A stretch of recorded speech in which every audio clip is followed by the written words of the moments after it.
لیکن اگر جسم سے روح نکل گئی تو اس کا وجود کسی کام کا نہیں. ایسا ہو جاتا ہے کہ اسے جس طرف ہلا وہ ہلتا ہے، جس طرف بٹھا وہ بیٹھ جاتا ہے. روح نکل گئی تو آپ دیکھتے ہیں مردے کو آدمی نہلاتا ہے اور مردہ اتنا بے بس ہوتا ہے کہ اپنے ہاتھ سے کفن بھی نہیں پہن سکتا. تو پتہ چلا روح ایک چیز ہے اور روح ہمارے جسم کے اندر ہے. دونوں کی الگ الگ غذائیں ہیں. جسم کی غذا الگ ہے، روح کی غذا الگ ہے. اگر آپ کے جسم کو غذا نہ پہنچے تو آپ مرنے کے قریب پہنچ جائیں گے، اور روح کو اگر غذا نہ پہنچے تو روح بھی مرنے کے قریب پہنچ جائے گی. اصل میں جسم سب کچھ نہیں ہے، روح سب کچھ ہے. ہم نے جسم کو سب کچھ سمجھ لیا، حقیقت میں روح سب کچھ ہے. جسم کی خوراک الگ. جسم بیمار ہو تو پتہ چل جاتا ہے، اور روح بھی بیمار ہو تو پتہ چل جاتا ہے. جسم بیمار ہو تو کھانا اچھا نہیں لگتا، جسم بیمار ہو تو تفریح اچھی نہیں لگتی، جسم بیمار ہو تو میٹھی چیز بھی کڑوی لگنے لگتی ہے، جسم بیمار ہو تو چند قدم چلنا بھی مشکل ہو جاتا ہے، جسم بیمار ہو تو لذیذ چیزیں بھی ڈائجسٹ کرنے کے اندر تکلیف ہوتی ہے. تو جسم بیمار ہے اس کا پتہ اس طرح سے چلتا ہے کہ منہ کڑوا ہو، کھانا اچھا نہ لگے تو پتہ چلتا ہے کہ بخار ہے. ہاتھ نہ اٹھ رہا ہو تو پتہ چلتا ہے کہ ہاتھ میں کوئی تکلیف ہے. نظر نہ آتا ہو تو سمجھ میں پتہ چلتا ہے، آ جاتا ہے کہ آنکھ میں کوئی تکلیف ہے. کان سے کوئی چیز سنائی نہیں دیتی تو سمجھ میں آ جاتا ہے کہ کچھ تکلیف ہے ہمارے کانوں کے اندر. یہ جسم کی بیماریاں ہیں جو سمجھ میں آ جاتی ہیں. اب اس کا اپنا ایک علاج ہے، جسم کا علاج ہے. آنکھ کے اندر تکلیف ہے، آئی اسپیشلسٹ کے پاس چلے گئے. بخار ہے، کسی فزیشین کے پاس چلے گئے. کان کی تکلیف ہے، کسی ENT کے پاس چلے گئے. ہر ایک کا اپنا اپنا علاج ہے. اور جب آپ نے علاج کرا لیا تو کھانا بھی اچھا لگتا ہے، صحت بھی اچھی لگتی ہے، طبیعت بھی اچھی لگتی ہے. لیکن کبھی ہم نے روح کے بارے میں سوچا؟ اس وقت پوری دنیا کے انسانوں کی روح بیمار ہے. کیسے پتہ چلے کہ روح بیمار ہے؟ جب دین کی باتیں اچھی نہ لگے تو سمجھ لینا کہ روح بیمار ہے. جب نماز پڑھنے کو دل نہ چاہے تو سمجھ لینا کہ روح بیمار ہے. جب سنت نبوی پر عمل کرنا بوجھ بن جائے تو سمجھ لو کہ روح بیمار ہے. جب قرآن کی آیتیں سننے کے بعد یہ لگے کہ جلد بند ہو تو سمجھ لینا روح بیمار ہے. تو یہ روح کی بیماری ہے، اور ہم روحانی اعتبار سے بیمار ہوتے جا رہے ہیں. یہ بیماری بڑھتی جا رہی ہے کہ پہلے ایسا تھا کہ طبیعت بے قرار ہوتی تھی تو نماز پڑھتے تھے، اب نماز پڑھتے ہیں تو طبیعت بے قرار ہو جاتی ہے کہ مولانا جلدی سے ختم کریں تو بھاگیں ہم. پہلے مسجد کی سچویشن ایسی تھی کہ آدمی بے چین ہوتا تھا، جلدی چلا جاتا تھا اور جا کر کے تھوڑی دیر بیٹھ کر تسبیح پڑھ لیتا تھا، طبیعت کو قرار مل جاتا تھا. اب سچویشن بدل گئی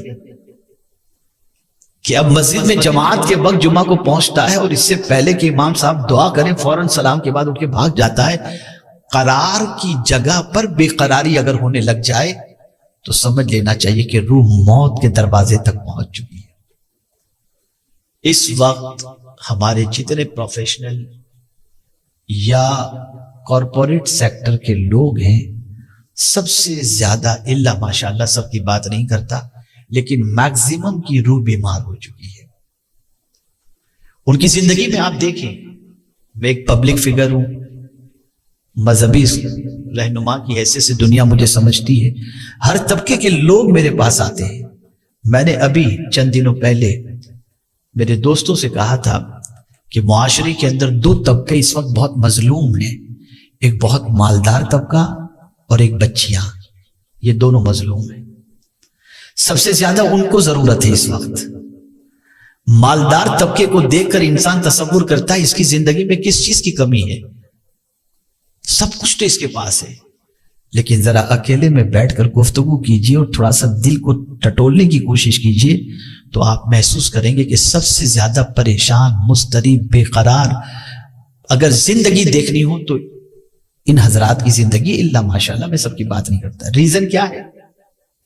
صبح اٹھے 2 کا 4، 4 کا 40، 40 کا 400، 400 کا 4 لاکھ کیسے کرنا، یہ ایک فکر مائنڈ پر رہتی ہے. اسٹیٹس کیسے مینٹین کرنا، یہ فکر رہتی ہے. ادھر سے ادھر، ادھر سے ادھر کیسے کرنا، یہ فکر رہتی ہے. آئی ٹی والوں کو کیسے سنبھالنا، اس کو کیسے سنبھالنا، اس کو کیسے سنبھالنا، اس کو کیسے سنبھالنا، یہ بس اسی فکر کے اندر بیچارہ صبح سے لے کے رات تک. رات کو آتا ہے تو جب تک نیند کی ٹیبلٹ نہ لے اسے سکون کی نیند نہیں آتی. جس انسان کو سب سے زیادہ ہم خوشحال دیکھ رہے ہیں، نہیں ہے وہ خوشحال. لیکن اگر ہم فٹ پاتھ پہ زندگی گزارنے والے کو دیکھتے ہیں، مجھے یاد نہیں کہ کوئی فٹ پاتھ پہ رہنے والا مزدور جو ہے روزانہ رات کو نیند کی ٹیبلٹ لے کر کے سوتا ہو. وہ تو ایک کاغذ بچھاتا ہے، اسٹریٹ لائٹ کے نیچے لیٹتا ہے، نہ ہارن کی فکر ہوتی ہے نہ کسی چیز کی فکر، اور ایسے مزے سے سوتا ہے کہ نیند کی گولی بھی نرم گدے پر جیسا سکون نہیں دے سکتی، اسے وہاں پر سکون کی نیند آتی ہے. وجہ کیا ہے؟ اس کی روح بیمار نہیں ہے، اس کی روح بیمار نہیں. اور جیسے جیسے یہ سوشل میڈیا کا دور چل رہا ہے، آپ دیکھ رہے ہوں گے کہ آدمی اتنا اپنے آپ کو موبائل اور انٹرنیٹ کے حوالے کر چکا ہے کہ اب اس کی زندگی بھی، اپنی زندگی، اس کے وجود پر اس کا کنٹرول بھی ختم ہو چکا. یہ میسج ابھی آیا ہوگا، آپ دیکھتے ہوں گے. میں تو بہت ساروں کو دیکھتا ہوں کہ ادھر سلام پھیرے فوراً موبائل، اتنی دیر بھی. یہ تو اللہ کا کرم ہے کہ ابھی تک فلائٹ کے اندر جو ہے وہ انٹرنیٹ استعمال کرنے کا موقع نہیں ملتا، ورنہ تو پتہ نہیں وہ جو 1.5-2 گھنٹے کا وقت ہے نا، وہ بھی انسان کا ختم ہو جائے.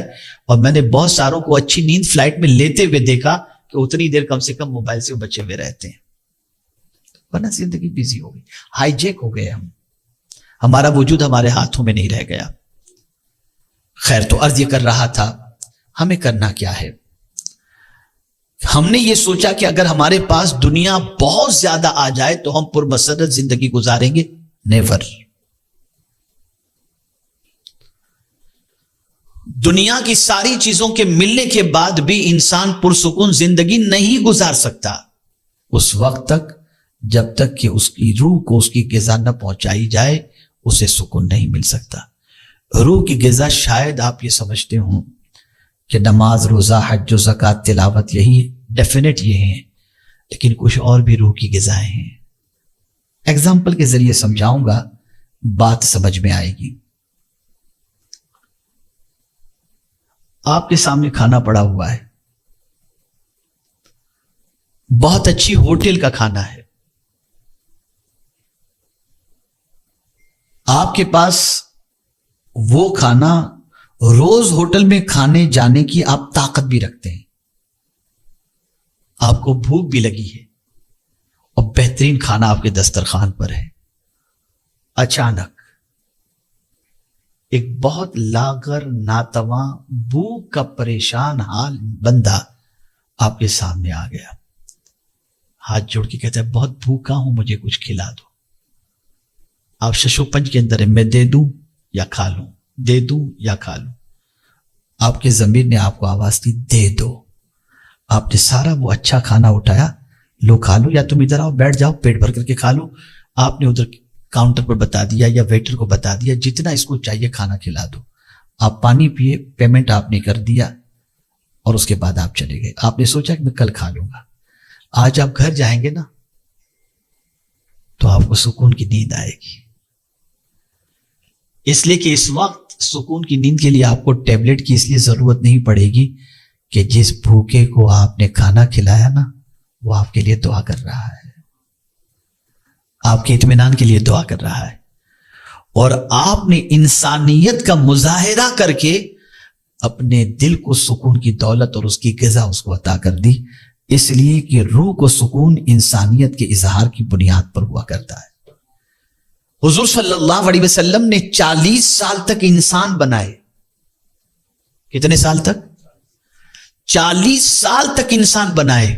مسلمان تو 23 سال میں بنائے حضور نے، لیکن انسان بنانے میں حضور نے 40 سال لگائے.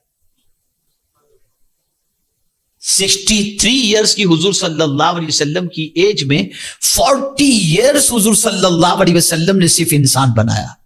کیسے غریبوں کی مدد کی جائے, کیسے بھوکوں کو کھانا کھلایا جائے, کیسے پریشان حالوں کا مال اٹھایا جائے, کیسے مزدوروں کو جو ہے مزدوری دی جائے, کیسے غلاموں کو آزاد کرایا جائے. یہ ساری چیزیں انسانیت کا سبق, انسانوں کو انسان بنانے میں حضور نے 40 سال لگا دیے. اور کیسا انسان بنایا؟ جو باپ اپنی بچی کو اپنے ہاتھوں سے زندہ زمین میں دفن کرتے تھے, ان کی زندگی کے اندر ایک تڑپ پیدا کر دی کہ پہلے ایسا تھا بچی پیدا ہوتی تو زندہ زمین میں دفن کرتے تھے, اور حضور نے ایسا انسان بنا دیا تھا کہ پھر بچی کو دفن کرنے کی یاد آ جاتی تو آنکھوں سے آنسو نکلنا شروع ہو جاتے تھے. یہ درد حضور نے پیدا کیا, یہ انسانیت. تو روح کو اس کی غذا پہنچاؤ, انسانیت کا سبق ہم لوگوں کو سکھائیں. اب آئیے میں آپ کو سمجھاؤں. اللہ ارشاد فرماتا ہے, یہ ابتدا ہو رہی ہے آج کے سمجھ لیجئے کہ آج کی گفتگو کی کہ کہاں سے ہم کو اسٹارٹ کرنا تاکہ ہمارا زندگی کا سفر آسانی سے کٹ سکے. سورۃ الطلاق کے اندر اللہ عز و جل ارشاد فرماتا ہے, اللہ الذی خلق 7 سماوات, اللہ جس نے 7 آسمان کو پیدا فرمایا. اللہ الذی خلق 7 سماوات وفی الارض مثلہن او کما قال, اور اسی کی طرح اللہ عز و جل نے زمینوں کو پیدا فرمایا. ومن الارض مثلہن, یعنی جس طرح 7 آسمان اللہ نے پیدا فرمائے ویسے ہی اللہ نے 7 زمینیں بھی پیدا فرمائی. یتنزل الامر بینہن, اسی کے درمیان حکم نازل ہوتا ہے. اسپیس کی بات ہو رہی ہے. آسمان اور زمین کے درمیان جو اسپیس ہے, قرآن اس کا تذکرہ کرتا ہے کہ حکم ادھر سے ہی نازل ہوتا ہے. آج آپ جانتے ہیں کہ پورا انٹرنیٹ کا نظام اسپیس کے ذریعے ہی چلتا ہے. دنیا کا پیغام بھی یہاں سے وہاں تک پہنچنے کے لیے اسپیس سے فائدہ اٹھایا جاتا ہے.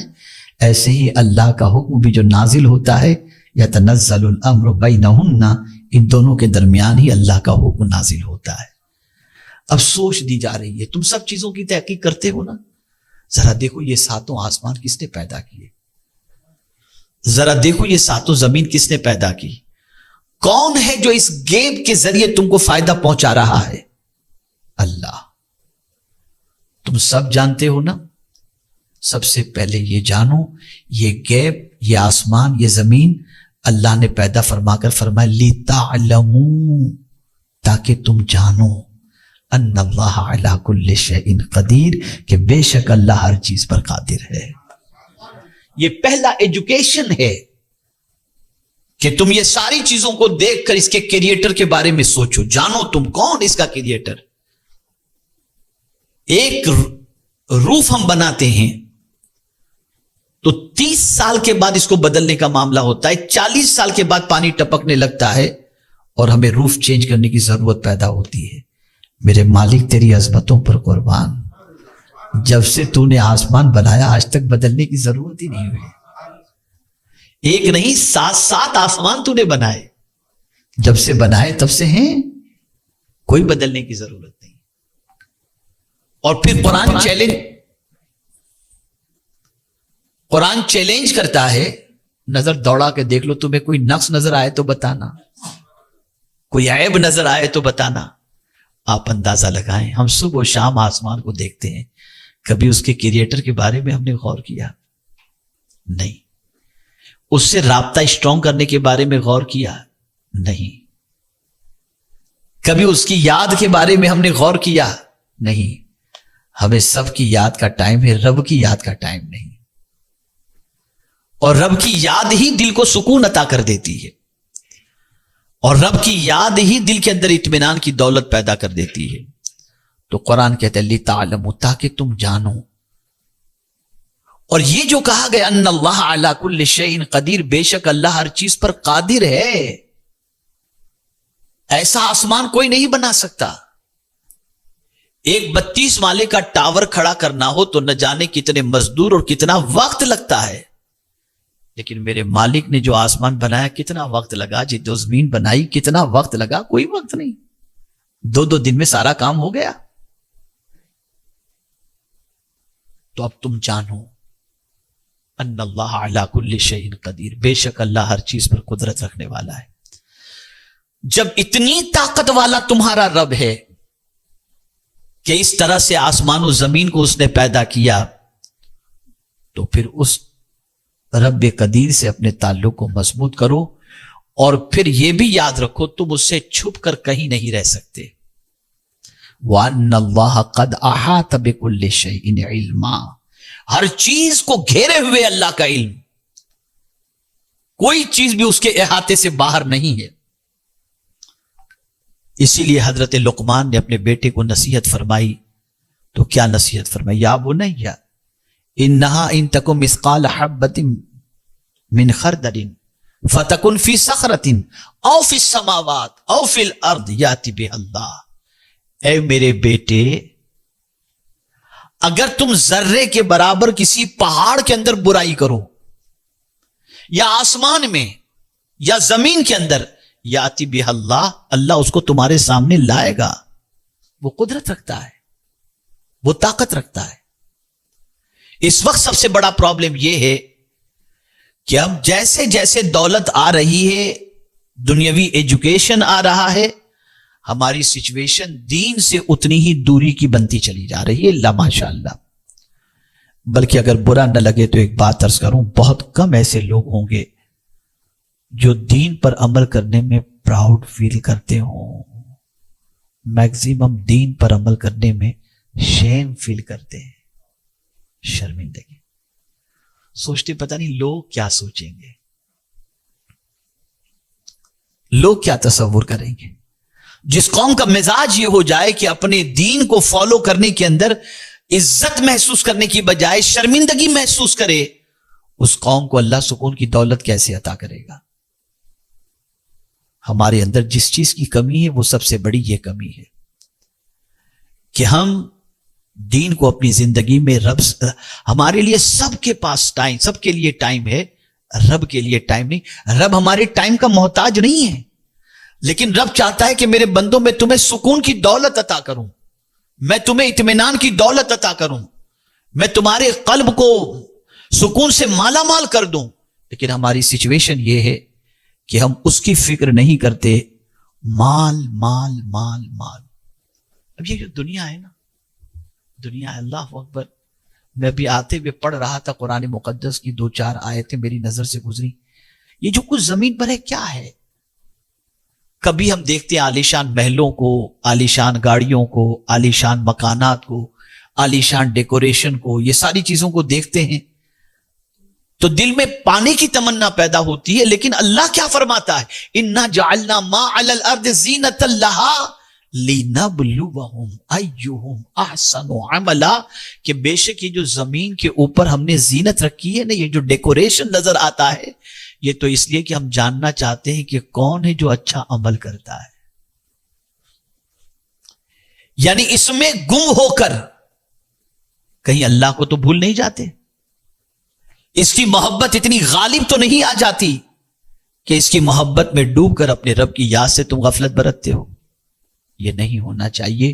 میرے پیارے آقا صلی اللہ علیہ وسلم کے پیارے دیوانوں، ایک بات خاص طور پر یاد رکھیں، مجھ جیسے 50 لوگ اس حلیے میں بیٹھ کر کے اگر کسی کے سامنے کہیں کہ آپ روزانہ بسم اللہ شریف پڑھ کر کے کھانا کھائیں، ممکن ہے کہ کچھ عمل کریں کچھ عمل نہ کریں، لیکن اگر ایک پروفیشنل کسی کے سامنے کہہ دے کہ دیکھو میرا تجربہ ہے، میں نے جو کچھ پایا ہے نا، کھانے سے پہلے بسم اللہ شریف اور ہر جائز کام سے پہلے بسم اللہ شریف پڑھا، اللہ نے مجھے بہت برکتیں عطا فرمائیں، آپ کی بات کا ایفیکٹ لوگوں کے دلوں پر اتنا ہوگا جس کی کوئی انتہا نہیں۔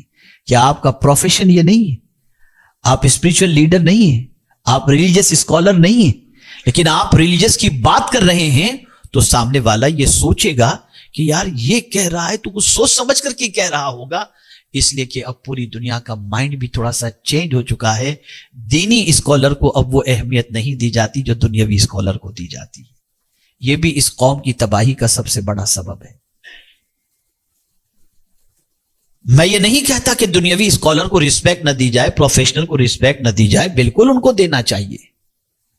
لیکن ایک بات یاد رکھیے گا کہ دینی اسکالر کا مقام کیا ہے. ایک حدیث کی روشنی میں عرض کر دوں, رسول رحمت صلی اللہ علیہ وسلم نے ارشاد فرمایا, عالم اگر کسی قبرستان کے قریب سے بھی گزر جائے تو اللہ 40 روز کے لیے قبر والوں پر سے عذاب کو اٹھا لیتا ہے. یہ ہے دینی اسکالر کا مقام. ایک مائنڈ سیٹ کیا گیا پوری دنیا کے اندر کہ مذہب کو روکنا ہے, دین کو روکنا ہے, تو دین پیش کرنے والوں کی بے عزتی کرو, ان کو ٹارگٹ کرو, ان کو رسوا کرو, دین پھیلنے سے بچ جائے گا. یہی وجہ ہے کہ آج دین کی طرف یا دینداروں کی طرف لوگ بڑھتے ہوئے نظر نہیں آتے, بلکہ داڑھی والوں کو, سنت پر عمل کرنے والوں کو کہیں کہیں تو حقارت کی نظر سے یا بیکورڈ کلاس کا سمجھا جاتا ہے کہ یہ کہاں یہاں پر آ گئے. میں فورس نہیں کر رہا ہوں کہ آپ داڑھی رکھیں, کہنے کا مقصد یہ کہ مائنڈ سیٹ کر دیا گیا. میری گفتگو انشاءاللہ اس پر تفصیلی گفتگو اگر آپ سننا چاہتے ہیں تو میری گزارش ہے کہ سنی دعوت اسلامی کا اینیول اجتماع جو وادی نور آزاد میدان میں 1، 2، 3 دسمبر کو ہونے جا رہا ہے, انشاءاللہ 2 دسمبر کو میرا ٹاپک انشاءاللہ یہی ہوگا کہ اس وقت پوری دنیا کے اندر جو کوشش کی جا رہی ہے electronic media, social media, print media, سب کے ذریعے وہ سوچ بدلنے کی کوشش کی جا رہی ہے. سوچ بدلو. اتنی سوچ بدل دی گئی کہ اب جو ہے گھروں میں کھانے کی دعوت بھی ختم ہوتی جا رہی ہے. اب تو رشتہ داروں کو پتہ نہیں اس کا گھر کہاں ہے, 25 لوگوں کی دعوت کرنی ہے, فوراً کہہ دیا جاتا ہے فلاں ہوٹل میں آ جانا, وہیں پر اپنی دعوت ہوگی. کلچر پورا چینج ہو رہا ہے. اب مل بیٹھنے کی بات کہیں کہیں پرائی جگہ پر بیٹھ کر کے بات کر لیں گے, پتہ ہی نہیں چلتا کہاں کیا ہو رہا ہے. پوری دنیا میں سوچ چینج ہو رہا ہے. یہ آپ کھانے کو دیکھتے ہوں گے, پیزا, برگر, یہ ساری چیزیں, یہ سوچ بدلی جا رہی ہے. یہ پورا مائنڈ سیٹ کیا جا رہا ہے, اس پر پورا پیسہ خرچ ہوتا ہے. پوری دنیا ایڈ کے پیچھے اگر پیسہ خرچ کرے تو بے وقوف نہیں ہے. یا آپ کی سوچ بدلی جا رہی ہے, یا آپ کی مینٹلٹی بدلی جا رہی ہے. اور افسوس کی بات یہ ہے, بڑے افسوس کے ساتھ میں کہتا ہوں, مدینے سے جو ملا یعنی حضور کی بارگاہ سے, اسے قبول کرنے میں تو ہچکچاہٹ ہے, لیکن مغرب سے, ویسٹرن کنٹری سے جو ملا اسے خوشی خوشی آدمی قبول کر رہا ہے. اور قرآن کہتا ہے ما آتاکم الرسول فخذوہ, جو رسول دے اسے لے لو, وما نہاکم عنہ فانتہوا, جس سے روکیں اس سے روک جاؤ. لیکن ہماری سوچ بالکل بدل چکی ہے. خیر, تو عرض کرنے کا منشا یہ کہ ہم آسمان کو دیکھیں, زمین کو دیکھیں, اس کے کریٹر کے بارے میں سوچیں. اور جب کریٹر کے بارے میں ہم جانتے ہیں کہ اس کا کریٹر اللہ ہے, خالق اللہ ہے, پیدا کرنے والا اللہ ہے, تو پھر ہم اس کی بارگاہ میں جھکیں, اس کے لیے وقت نکالیں, اس کو یاد کریں, اس کے فرمان پر عمل کریں, اس کے بتائے ہوئے راستے پر زندگی گزاریں, اور اپنی زندگی کے اوقات میں سے کچھ وقت اس کی یاد کے لیے نکالیں. اگر ہم نے نہیں نکالا تو زندہ لاش کی طرح دنیا کے اندر ہم چلتے پھرتے نظر آئیں گے. نہ ہماری زندگی کا کوئی مقصد ہوگا, نہ ہماری زندگی کے اندر کوئی سکون ہوگا, کوئی چیز بھی نہیں ہوگی. اور آپ لوگ افیکٹو ہیں. آپ اپنی جگہ پر جہاں فیکٹری کے اندر کام کر رہے ہیں, یا آپ کی اپنی اون فیکٹری خود کی رن کر رہے ہیں, آپ نماز کا وقت ہو, آپ اٹھ کر کے فوراً نماز کے لیے چلے جائیں گے اور نماز ادا کریں گے. آپ کے ملازم کو کبھی نماز چھوڑنے کا خیال نہیں ہوگا. وہ سوچے گا جب میرا سیٹ خدا کے سامنے جھکتا ہے, شاید کہ میرا سیٹ اتنا بڑا اسی وجہ سے بنا ہے کہ رب کی بارگاہ میں جھکتا ہے. اس کے اندر یہ چیز پیدا ہوگی. آپ فیکٹری میں پہنچنے کے بعد قرآن شریف کی تلاوت کر رہے ہیں, آپ اپنی آفس میں بیٹھ کر کے پانی پی رہے ہیں, آپ سلام کر رہے ہیں, آپ اللہ کا ذکر کر رہے ہیں, آپ درود شریف پڑھ رہے ہیں. ایک کلچر کریٹ ہوگا, آپ کو بھی سکون ملے گا, اور آپ کا ایفیکٹ آپ کے ماتحت والوں کے اوپر ضرور پڑے گا. مجھے یاد ہے کہ انگلینڈ کے اندر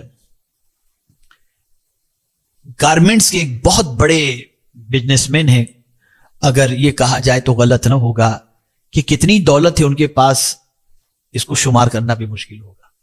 لیکن ان کی ایک ہابی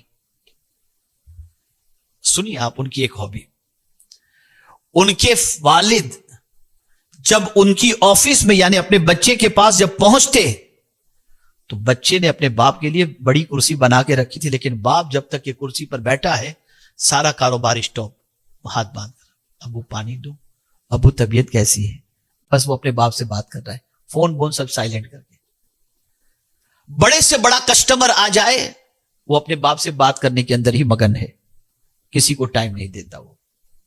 نتیجتاً اس باپ کی دعا نے اسے وہ مقام عطا کیا، اتنی ترقی عطا کی جس کی کوئی انتہا نہیں. اور سڈنلی ابھی چند سالوں پہلے اس کے والد کا انتقال ہوا، تو آپ کو حیرت ہوگی کہ والد کے انتقال کے بعد ان کی پوری انڈسٹری جو ہے اس کا وہ چام ختم ہو گیا جو پہلے تھا. تو وہ کہتے تھے کہ میرے پاس جو کچھ تھا وہ میرے باپ کی خدمت کی بنیاد پر تھا. اور اسے روحانی سکون ملتا ہے، اطمینان کی دولت ملتی ہے. عرض کرنے کا منشا یہ ہے کہ جن جن ریلیشن کو پرائیورٹی دینے کا حکم دیا گیا ان کو پرائیورٹی دیں، جن ریلیشن کو مینٹین کرنے کا حکم دیا گیا ان کو مینٹین کریں. مجھے حیرت ہوتی ہے، ہمارے بہت سارے ساتھی موبائل پر اتنا وقت دیتے ہیں کہ بیوی بچوں کے پاس بھی، یعنی اب تو ایسی پوزیشن ہو گئی میاں ادھر بیٹھے ہیں بیوی ادھر بیٹھی ہے، دونوں اپنے موبائل میں لگے ہوئے. میں اتفاق سے ایڈیس میں تھا، لانچ کے اندر بیٹھا ہوا تھا، سوچ تھوڑی سی میری بنی، میں کہا دیکھو تو صحیح لانچ میں لوگ کیا کر رہے ہیں. میاں بیوی بیٹھے لیکن دونوں اپنے اپنے موبائل میں لگے ہوئے، کوئی کسی سے بات کرتا ہوا مجھے نظر نہیں آیا. بس ایک آرٹسٹ میں نے دیکھا کہ جس کے ساتھ لوگ فوٹو کھنچوا رہے تھے، باقی جتنے بھی لانچ کے اندر بیٹھے تھے کوئی اپنا آئی پیڈ اور لیپ ٹاپ لے کر بیٹھا ہوا ہے، کوئی موبائل لے کر کے بیٹھا ہے، کوئی کسی سے بات نہیں کرتا. یہ سچویشن ہو گئی، ہماری زندگی ہماری نہیں رہ گئی. بلکہ ایک بات بتاؤں، آدمی گھر سے نکلتا ہے بن سنور کر، دیکھیے سوچ میں آپ کو بتاؤں، بن سنور کر نکلا، مجھے فلاں فنکشن میں جانا ہے، کوٹ کیسا ہونا چاہیے، جوتے کیسے ہونے چاہیے، شیونگ برابر ہے کہ نہیں ہے، سب پوری طریقے سے تیار ہوا، اچھی طریقے سے آئینے میں 10 مرتبہ اپنے کو دیکھا، اور جب اسے اطمینان ہوا کہ یہ کوٹ یہ پینٹ مجھے اچھی لگ رہی ہے، میرے جسم پر اچھا لگ رہا ہے یہ ڈریس، اس کے بعد وہ نکلا. فنکشن میں گیا تو کسی نے کہا یار کیا پہن کے تو آ گیا، فنش. یعنی آدمی کی خوشی بھی اپنی خوشی نہیں رہ گئی. کوئی ہنسائے تو ہنستا ہے، کوئی رلائے تو روتا ہے. ارے بھائی تم تیار ہو کر کے آگے، کوئی کچھ بھی کہ تمہیں کسی کو کیا دیکھنا ہے، تمہیں اچھا لگ رہا تھا، تم تیار ہو کر کے آئے نا، تم نے 10 مرتبہ اپنے آپ کو سیٹ کیا اس کے بعد آئے. لیکن اب ہم اپنے بھی نہیں رہ گئے، ہماری خوشی بھی اپنی نہیں رہ گئی. کوئی ہنسائے تو ہنستے ہیں، کوئی رلائے تو روتے. یہ ہماری سچویشن بن گئی. ہم اپنے نہیں رہ گئے، ہم اپنے نہیں رہ گئے. ہمارا پورا معاملہ اب دوسروں پر ڈیپینڈ ہو گیا. سامنے والا جو کچھ کہے بس وہی ہم لے کر کے چل رہے. یہ نہیں ہونا چاہیے، یہ نہیں ہونا چاہیے. اپنے بارے میں خود سیلف غور کرو. آپ کو اچھا لگ رہا ہے، اچھا لگ رہا ہے، آپ مطمئن ہیں، آپ دین کے راستے پر چل رہے، دنیا کچھ بھی کہے آپ کو فکر نہیں کرنی. ہاں بس یہ میرا آخری جملہ ذہن کے اندر محفوظ کر لیں، چونکہ مجھے ابھی تلوجہ پہنچنا ہے، وہاں بھی بیان ہے. تو بس یہ میرا آخری جملہ زندگی پر یاد رکھیے گا، رب کے لیے، اس کی یاد کے لیے وقت نکالو. نمبر 2، جن رشتوں کو اللہ نے نبھانے کا حکم دیا ان رشتوں کو نبھاؤ. مخلوق خدا کی خدمت اللہ کی خوشی کے لیے کرو، اللہ آپ کے دل کو سکون سے بھر دے گا. اور دوسری چیز اور آخری، اسے کبھی مت بھولیے گا، اسلام کی آئیڈیالوجی اور ویسٹ کی آئیڈیالوجی میں فرق ہے. اسلام کی آئیڈیالوجی الگ ہے، ویسٹ کی الگ ہے. ویسٹ کی آئیڈیالوجی ہے سیلفش، اور اسلام کی آئیڈیالوجی ہے سیکریفائس. سیلفش بنیں گے کبھی مطمئن نہیں رہیں گے، لیکن اگر سیکریفائس کا جذبہ ہے قدم قدم پر آپ کو سکون کی دولت نصیب ہوگی. مجھے خوشی ہے کہ آپ لوگوں نے آج وقت دیا، حاضر آئے، اور ٹوٹی پھوٹی جو باتیں میں پیش کرنا چاہتا تھا آپ نے سننے کی سعادت حاصل کی، میں نے کچھ کہنے کی سعادت حاصل کی. ہمیں مل کر کے ایک ایسی سوسائٹی کریٹ کرنی ہے جہاں انسانیت زندہ ہو رہی ہو، اور جہاں پر سب کچھ ہونے کے بعد رب سے رشتہ کمزور نہ ہو، اس کے رسول سے رشتہ کمزور نہ ہو، دین سے رشتہ کمزور نہ ہو. اور ایک سوچ بنانی ہے، دین پہلے ہے، دنیا ہمارے لیے کوئی اہمیت نہیں رکھتی. مل گئی تو سبحان اللہ، نہ ملی تو دین ہمارے لیے کافی ہے. قبر میں کتنا مال ہے یہ نہیں پوچھا جائے گا، تمہارا دین کیا ہے یہ پوچھا جائے گا. اس کی فکر کرو, آپ کی زندگی کو اللہ سکون سے بھر دے گا, اطمینان سے بھر دے گا, سکون کی دولت سے آپ کو اللہ مالا مال کر دے گا. یہ چند کلمات خیر تھے جو پیش کرنے کے لیے میں آج آپ کے سامنے حاضر آیا. اللہ عز و جل مجھے آپ کو سب کو عمل کی توفیق عطا فرمائے. نماز ایک وقت کی بھی مس نہ کرنا. وقت ہو جائے نماز کا, کہیں بھی رہو. میں آپ کو بتاؤں, میں شاید کینیڈا سے امریکہ اور امریکہ سے میں پیرس کی طرف آ رہا تھا. فلائٹ کے اندر مجھے ایک بچی نے پوچھ لیا, جیسے ہی میں انٹر ہوا فلائٹ میں, عصر کا وقت تقریباً ہو ہی رہا تھا, میں فلائٹ میں انٹر ہوا تو ایک بالکل جینس ٹی شرٹ کے اندر بچی جو ہے وہ بیٹھی ہوئی تھی, اور مجھ سے پوچھا ایکسکیوز می, میں اسی لیے میں تھا, عصر کی نماز کا وقت ہو گیا. تو مجھے تھوڑی سی شرمندگی محسوس ہوئی کہ اس حال میں بھی بچی مطلب جو ہے وہ نماز کے بارے میں تو سوچا تھا پتہ نہیں مسلم ہے بھی کہ نہیں, مجھے شرمندگی اندر سے محسوس ہو رہی تھی. لیکن اس نے جیسے ہی پوچھا تو مجھے ایک عجیب سی فیلنگ ہوئی. میں نے کہا بیٹا عصر کی نماز کا وقت ہو چکا ہے. آپ بلیو کریں, فوراً اس نے اپنے پرس کے اندر سے دوپٹہ نکالا, ٹرے کو کھولی, فوراً اسکارف پہنی, اس کے بعد نماز پڑھنا اس نے شروع کر دی. میں نے سوچا جسے رب کی عبادت کی لذت کا مزہ مل جاتا ہے نا, پھر وہ کہیں بھی ہو رب کی عبادت چھوڑتا ہوا نظر نہیں آتا. ایسی میرا اپنا ایک ایکسپیرینس ہے سوئٹزرلینڈ ایئرپورٹ پر. سوئٹزرلینڈ میں نے دیکھا وہاں پر جو ہے زیورخ ایئرپورٹ پر سچویشن یہ تھی کہ میں جو ہے وہ ڈیوٹی فری شاپ سے اپنے بچوں کے لیے کچھ لینا چاہتا تھا. تو میں نے ایک بچی کو دیکھا جو گوری تھی لیکن نئی نئی مسلم ہوئی تھی ایسا لگ رہا تھا.